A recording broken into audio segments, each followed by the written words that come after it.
Hey guys, welcome back to another video. Today we're analyzing the second episode of the final season of Game of Zones. I've been working on this video the whole day to try to release it as soon as possible, so if you guys do enjoy, please leave a like down below and subscribe, and let's get straight to the video. Hello, old friend. Sir Dwayne, welcome to the media now. You'll be reporting on an injury. Looks like the horse will be out indefinitely. I've seen that mark before. Yes, it's hand checking, no?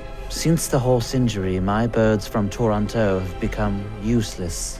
They're just repeating the same things over and over. Jordan is this generation's song. Well, whatever it is, seems to have spread. Dwayne, we've got to get to Crane City. Giannis, come quick. We're being attacked.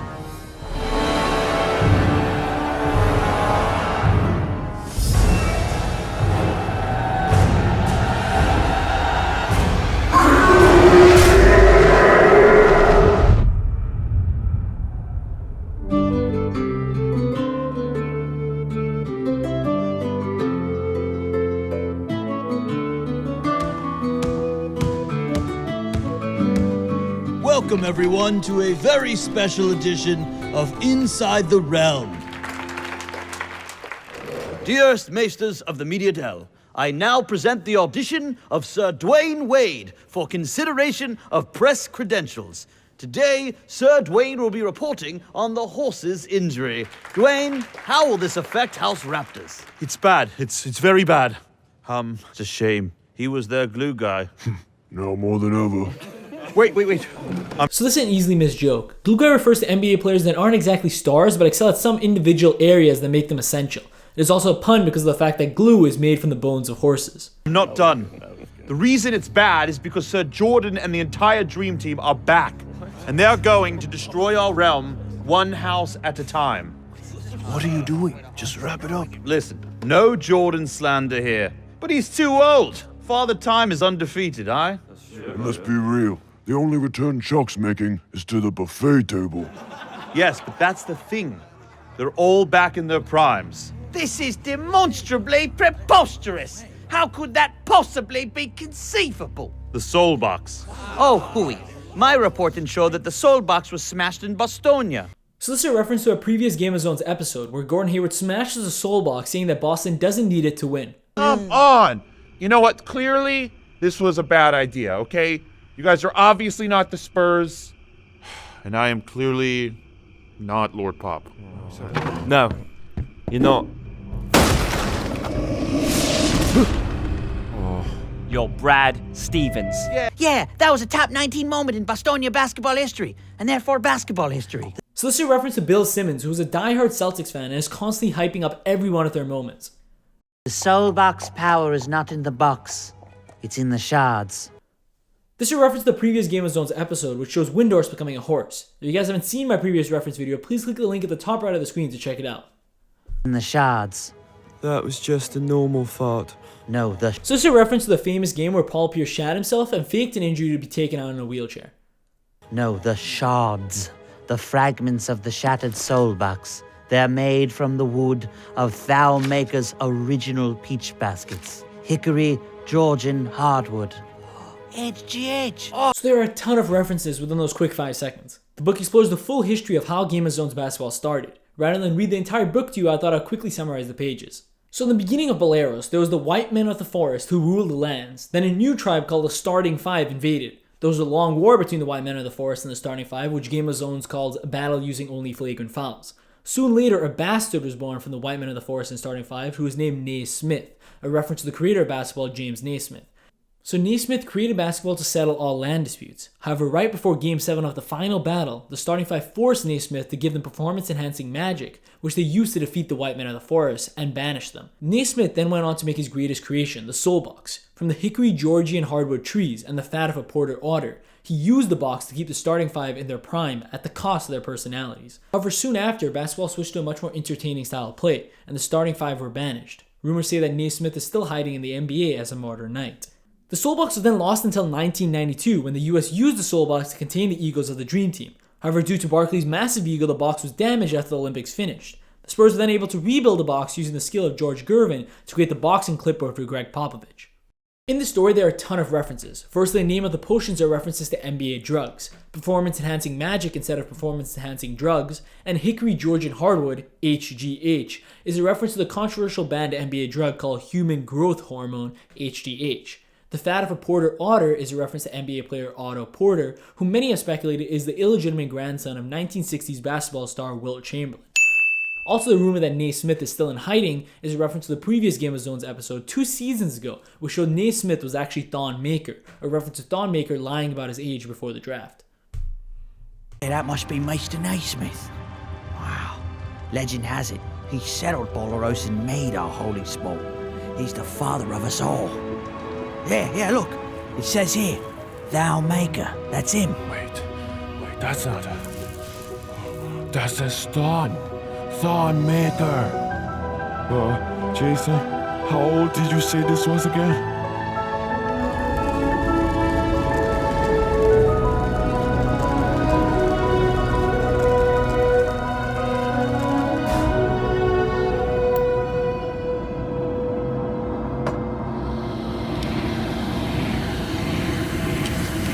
Another easily missed detail in this book is what exactly happened to the starting five that were banished from Baleros. The book says they went on to conquer different worlds to become legends in soccer, swimming, tennis, baseball, and hockey. The names of the starting five were Lionel Messi, Michael Phelps, Roger Federer, Derek Jeter, and Wayne Gretzky. Oh, Jordan must have gotten the shards in the Terry Rozier trade. That's why he paid so much. Oh, hooey, Brian. I call shenanigans. Where's your proof? Mama, there goes that man. Horse.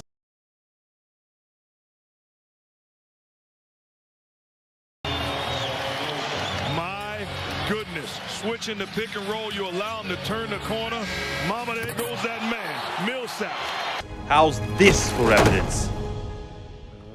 Is that Dan Marley? I think it is Rex Chapman. Who is that?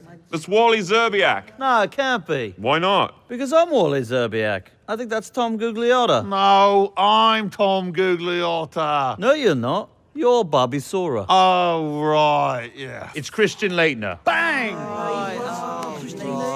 Everyone forgetting about Christian Laettner is a reference to him being the only college player on the Dream Team and the player with the most forgettable career. So you're telling me the Dream Team is back? I mean, I don't see the problem. This is the story of the century. Yes, but it would be the last story. Sir Jordan seeks to permanently end the debate, to prove he is the GOAT of GOATs. He's coming for me. No, Paul. Truth. It's the truth. If anyone, he's coming for LeBron. Hey, that's my bit. So this is a reference to Kenny Smith, who constantly runs to the big board to make his points. And everyone adjusts, and he's disruptive. They don't have that. So they have to be ball movement and body movement more than anything. I'm waiting on you, Ernie.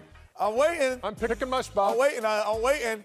But no, now it's just a lot of ball movement. And so right here, as we start to play, this is like a typical college set where you pass, you move, you cut. Like normal. People of every city he conquers are turned into mindless nostalgics with no passion for the modern game. Toronto is already gone, as is Milwaukee. Wait, the best house in the realm. Also Detroit and Chicago. Zach Levine's pretty solid.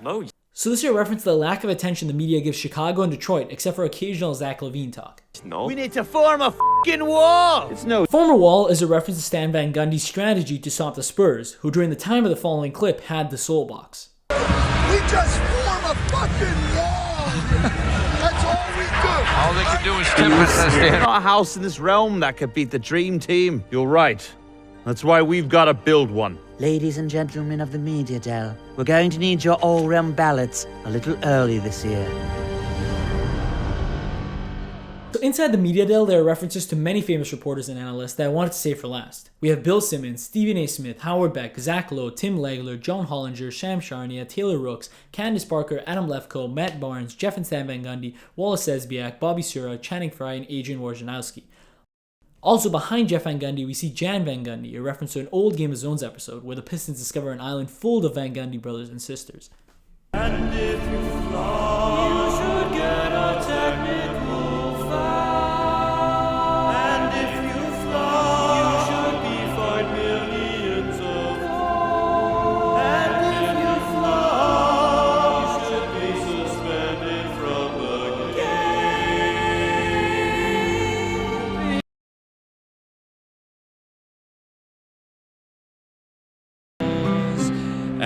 Kyle Lowry goes through the six with all his bitter woes.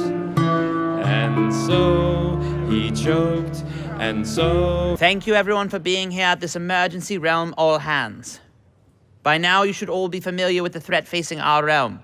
So, without further ado, I will announce the members of the Super House, hereby known as the Knights of the Round Ball, as selected by the Maesters of the Media Dell. You bloody serious? The Media Dell? Of course, the blog boys pick. Katie saying blog boys is a reference to Katie's rant on Bill Simmons' podcast talking about the blog boys and fanboys who hate on him but have never seen a game of basketball. As president of the Knights Guild, I think this decision should be made by us, the Knights of the Realm. I don't know if that's a wise idea. This is not the time of year. This is the era of knight empowerment. Let us vote, or we shan't fight your battles. Okay, fine, but please take this seriously. Okay, that's another vote for Jamal Crawford. Oh, Jesus, Shuttlesworth. Another vote for Mello.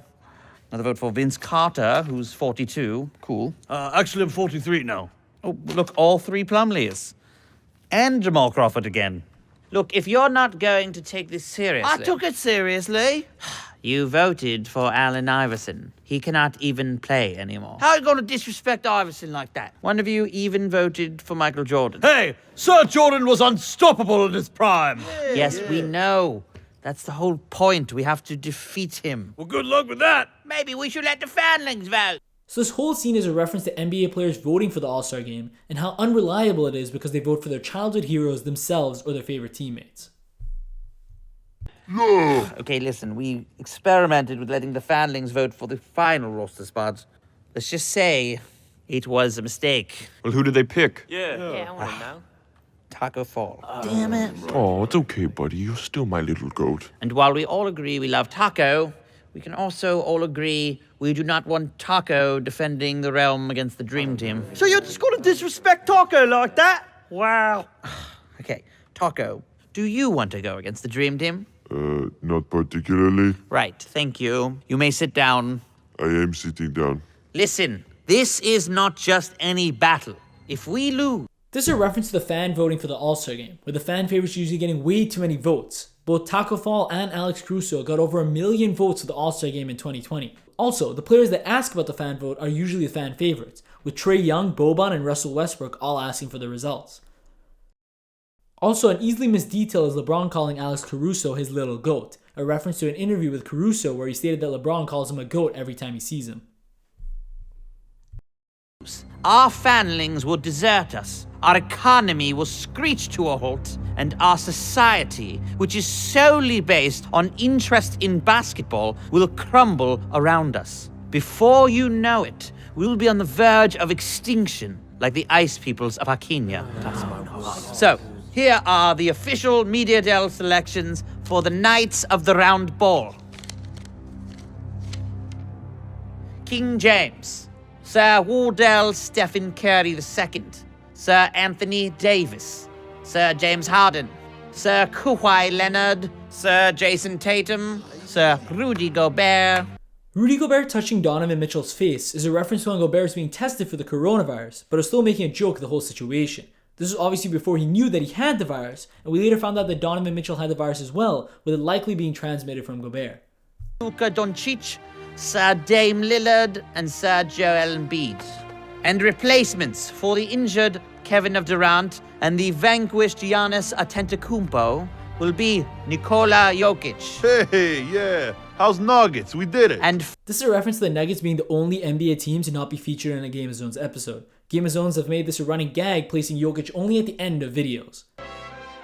What's up, fanlings? It's me, your favorite Game of Zones character, the Joker. You may know me from such episodes as, oh, that's right, there are no episodes about House Nuggets, so why would you want to subscribe? Don't subscribe, this show is dumb. Hit it. And finally, at point guard, the undersized and often controversial, but incredibly savvy, Sir Chris Paul. Are you kidding me? Chris Paul, are you kidding me? You shouldn't be serious. I'm an artist. I know. Many of you are unhappy and feeling a sense of snubbery. Kyrie getting snubbed by Bill Simmons is a reference once again to Simmons being a diehard Celtics fan and leaving Kyrie off the team because he ruined last year's Celtics. But we must move on. So where is this big battle supposed to take place? I say we draw them into the mountains, the Denver Highlands. Denver? I think we should all fight for the purple and gold. I mean, what better place for such a grand superhouse? I could never wear those colors. We should fight for Houston. No house better represents the modern game, the cutting edge of battle strategy. No, there's no way that I'm doing that. We're not going to any of those places. The location of the battle has already been chosen. It will take place at a house that everyone can agree on. A place where we can minimize collateral because the fanlings are sparse and already stuck in the past. A house with a history of defense. But most importantly, a place whose market viability I'm interested in testing. Tonight, we ride for Seattle. So this is a reference to Seattle Supersonics, who lost their team in 2008 when it was relocated to Oklahoma City. Both Seattle fans and the NBA have been trying to bring back the team. So in the end, the New Era team has been assembled versus the 1992 Dream Team. Let me know in the comments below who you think is going to win the battle and who will be named the king of basketball. Personally, I think the teams will slowly lose players until it's just Jordan versus LeBron left. In the end, I think they're both going to end up eliminating each other, leaving a returning Giannis to claim the throne as the new king of basketball.